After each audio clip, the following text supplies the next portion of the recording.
Waruga itu wadah kubur batu yang berfungsi seperti namanya sebagai wadah kubur. Ini adalah salah satu bentuk teknologi pemakaman dari manusia purba Minahasa. Dan di dalamnya tentunya kita akan mengenal juga sejarah mengenai tanah Minahasa ini.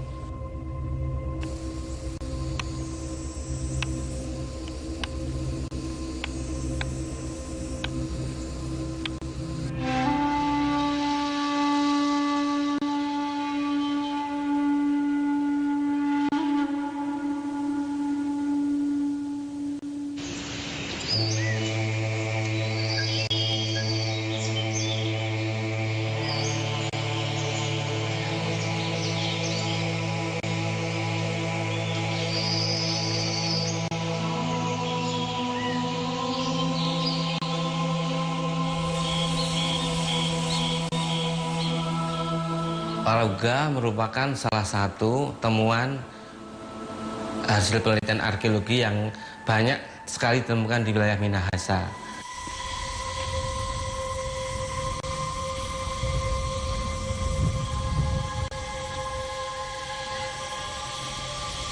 Waruga itu sudah ada di tanah Minahasa dan sudah fungsional di kalangan orang Minahasa setidaknya 400 tahun sebelum Masehi.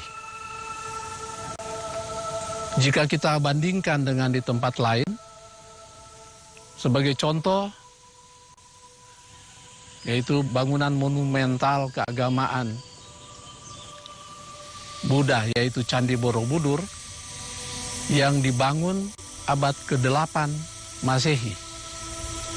Maka, orang Minahasa sudah membangun kuburan seperti ini 1200 tahun sebelum Borobudur.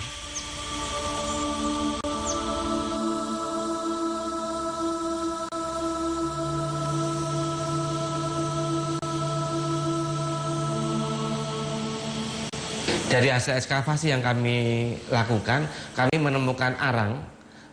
Arang itu dijadikan dating untuk pengukuran secara kimia dengan laboratorium, di mana arang itu mengandung karbon C14.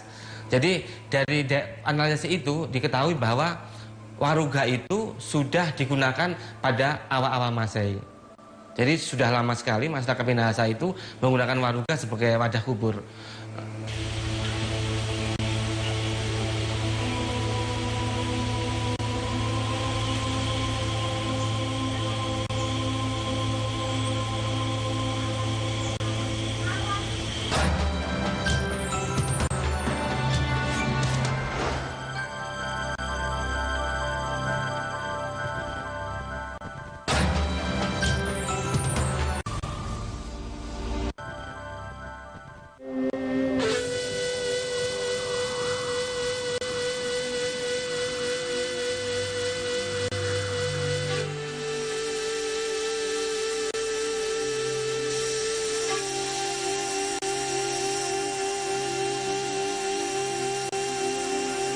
Kuburan yang disebut Waruga itu merupakan suatu benda yang sampai sekarang masih ada.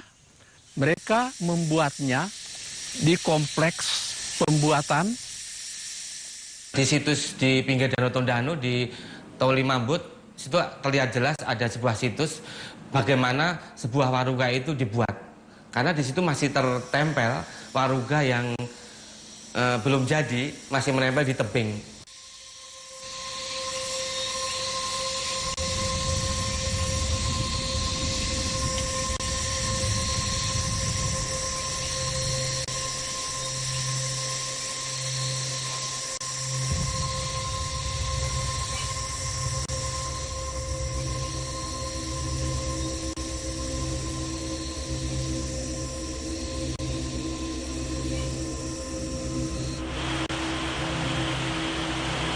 Waruga itu dari bahan tanah yang keras, yang di sini disebut domato.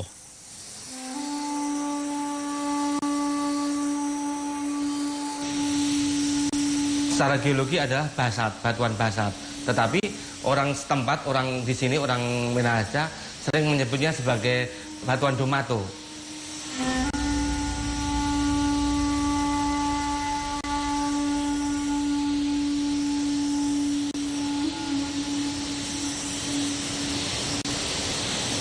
Tanah itu mereka pahat dari gunung, kemudian mereka membentuk segi empat.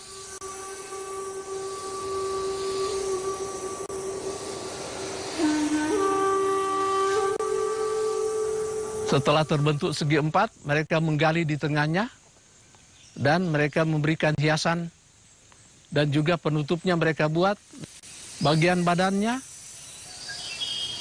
atau wadahnya itu ada rongga di dalam tempat menaruh mayat ketika seseorang meninggal.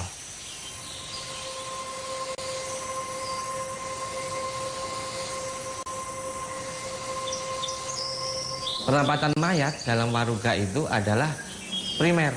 Artinya pada saat mayat meninggal langsung dimasukkan dalam waruga itu.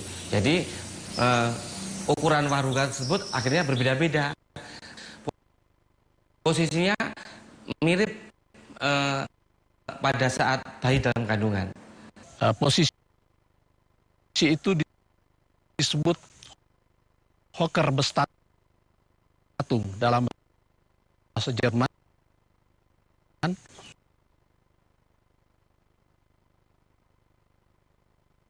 Yang artinya sikap jongkok.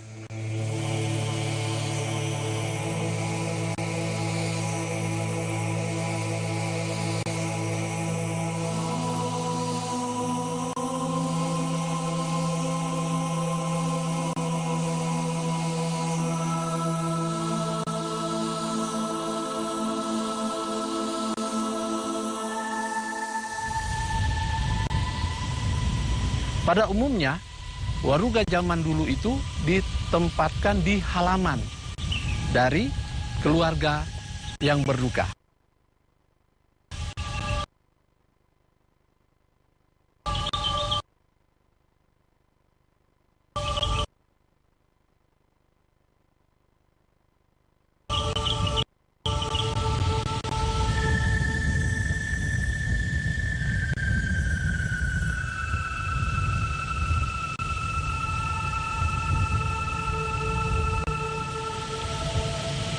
Ini dengan maksud sebagai simbolisasi bahwa selalu ada hubungan antara manusia yang masih hidup dengan anggota keluarganya yang sudah meninggal.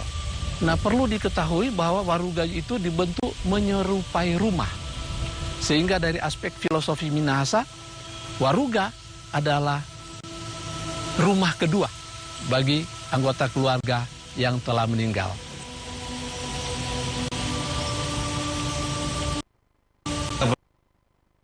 Keberadaan waruga bisa untuk mengetahui pola sebaran hunian masyarakat Minahasa pada masa lalu.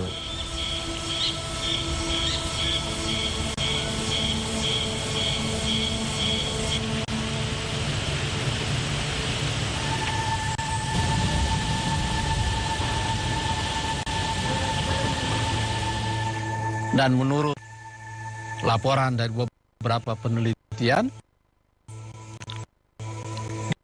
di dalam waruga itu selain mayat juga disertakan bekal kubur berupa wadah, baik berupa piring, berupa senjata,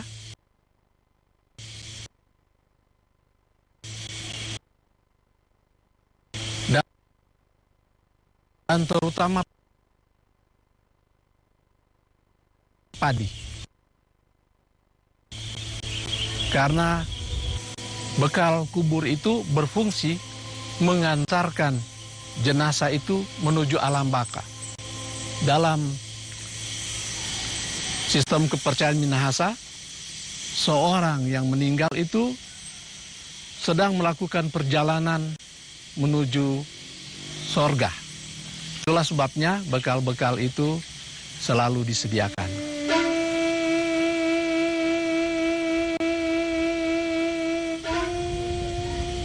Kami sering mengadakan ekskavasi itu menemukan bekal kubur dalam berbagai jenis barang. Bisa barang kebutuhan sehari-hari, ada periuk, kemudian ada piring,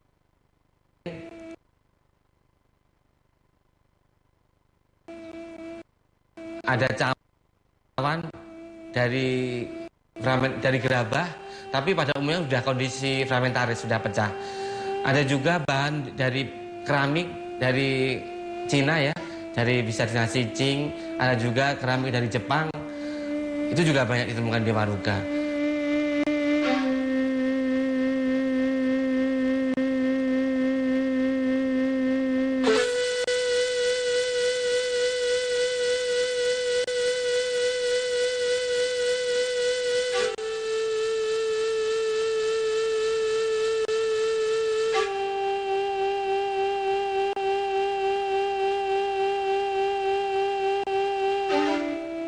Ada dua jenis waruga ditinjau dari aspek ornamennya.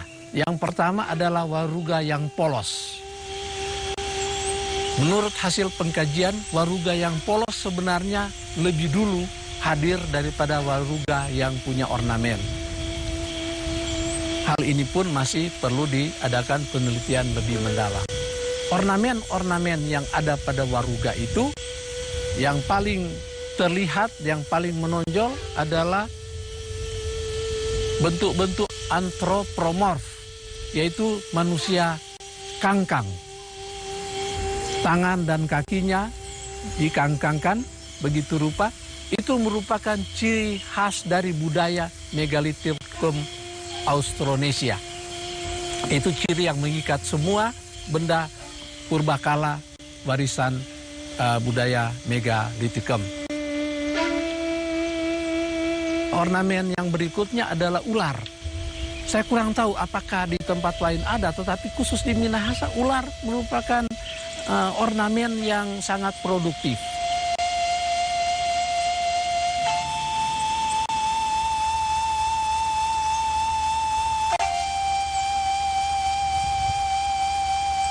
Di dalam ornamen waruga juga sering dipahatkan unsur-unsur flora dan fauna. Flora yang paling terlihat ialah flora yang sifatnya merayap. Jadi tanaman atau tumbuhan sulur.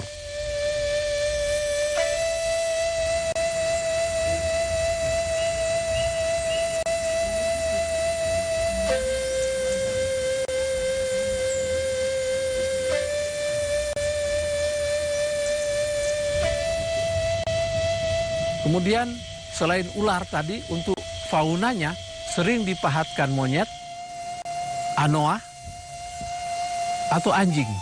Tiga satwa ini sering dipahatkan pada penutup waruga.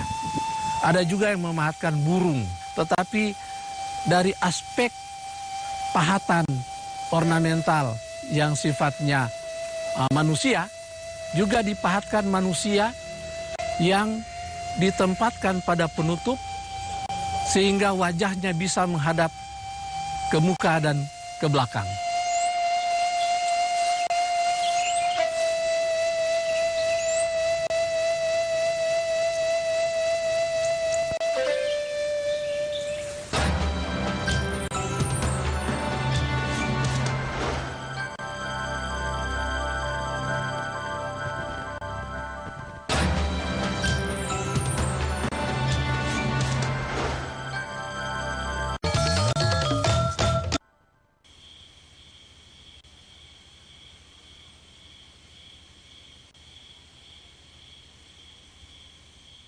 Ada sistem pemakaman tradisional dari berbagai suku bangsa yang juga mirip dengan waruga.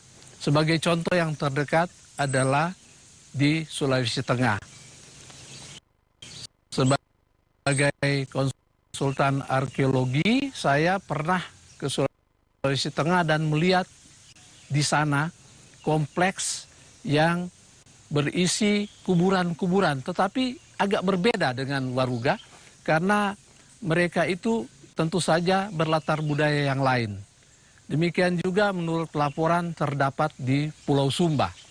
Kompleks Waruga, kompleks pekuburan tradisional, kompleks pekuburan arkeologis yang ada di sana itu lebih banyak menggunakan batu-batu alam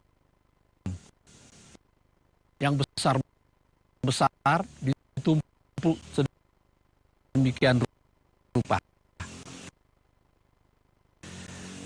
Di tanah Batak demikian juga ada sedikit pemahatan di batu-batu yang ada sesuai sediaan alam, dan juga di Nias. Itu tempat-tempat di Indonesia yang masih ada peninggalan-peninggalan arkeologis.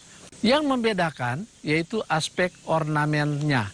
Kalau di Minahasa dimasukkan dalam Waruga, di daerah Bali misalnya dimasukkan dalam sarkofagus, di daerah Sulawesi Tengah khususnya di Lembah Napu, Besoa atau Bada itu dimasukkan dalam Kalamba.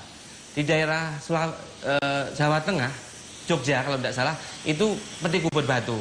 Itu contoh-contoh wadah kubur yang semuanya terbuat dari batu dan semuanya berfungsi sebagai wadah untuk penguburan. Penggunaan wadah kubur itu di semua tempat di Indonesia juga bersamaan. Namun karena adanya karakter dari masing-masing daerah, bagaimana dia menganggap, menerjemahkan kepercayaan yang berlaku saat itu, akhirnya tiap daerah mempunyai produk masing-masing ya. Satu yang mengikat mereka, kuburan-kuburan ini adalah dihasilkan dari zaman Megalitikum.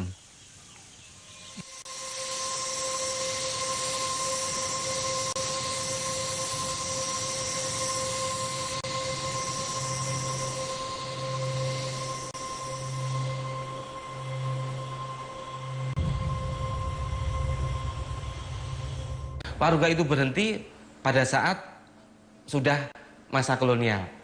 Ada proses alam yang mengakibatkan mayat yang ada dalam Waruga tersebut akhirnya melebur. Dia memproses secara kimia, akhirnya mulai mencair, dan ada efek yang sangat negatif yang ditimbulkan oleh proses itu adalah bau yang sangat busuk. Jadi mungkin penutupan dari wadah dengan tutup itu tidak terlalu kuat. Jadi dari sela-sela kedua bagian tersebut mengalirlah udara busuk yang mengganggu dan justru membuat penyakit jadi epidemi masyarakat saat itu. Itu alasan kenapa pada saat itu, kalau tidak salah tahun 1817 ya.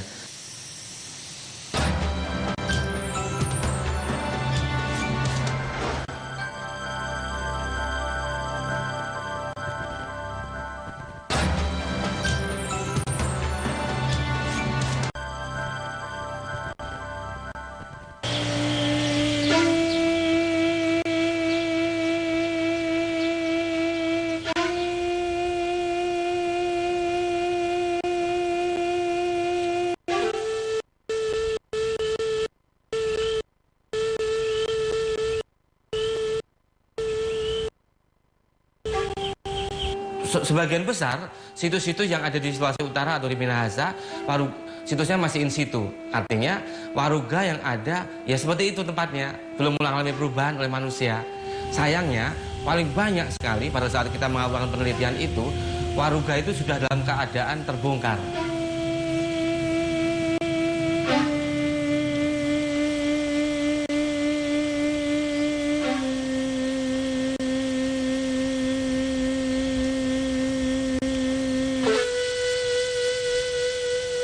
Sebenarnya waruga-waruga ini tidak boleh dipindahkan karena itu kan situs di mana itu berada, dia harus sebenarnya di situ. Tapi kalau kita tidak pindahkan, itu banyak juga yang kami pindahkan sudah jatuh, jadi tidak pada tempatnya lagi, sudah jatuh ke jurang atau apa sudah pecah. Nah, sementara mungkin ada juga 1-2 orang yang waktu membeli lahan yang ada waruga, mereka bikin rusak.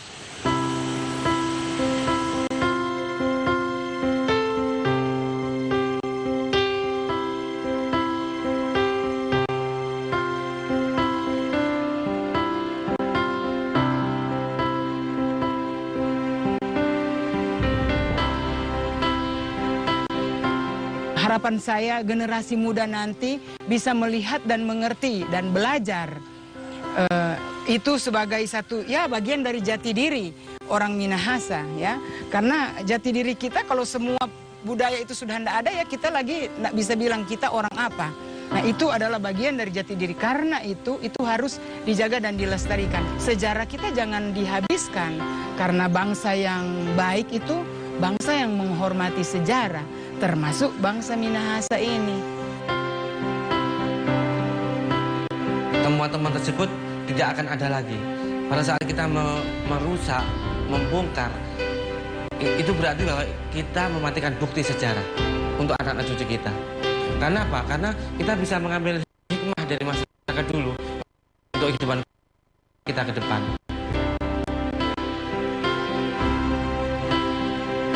Dalam pembangunan bangsa yang sekarang ini, kita mengenal istilah berdaulat di bidang politik, berdikari di bidang ekonomi, dan berkepribadian di bidang kebudayaan.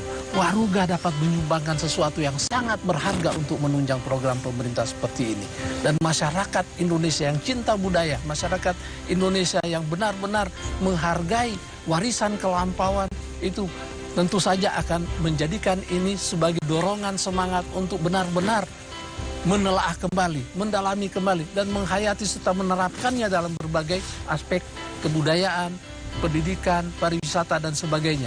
Karena nilai-nilai inilah yang dapat dipakai untuk menjadi filter untuk menghambat pengaruh globalisasi yang merusak anak bangsa ke depan.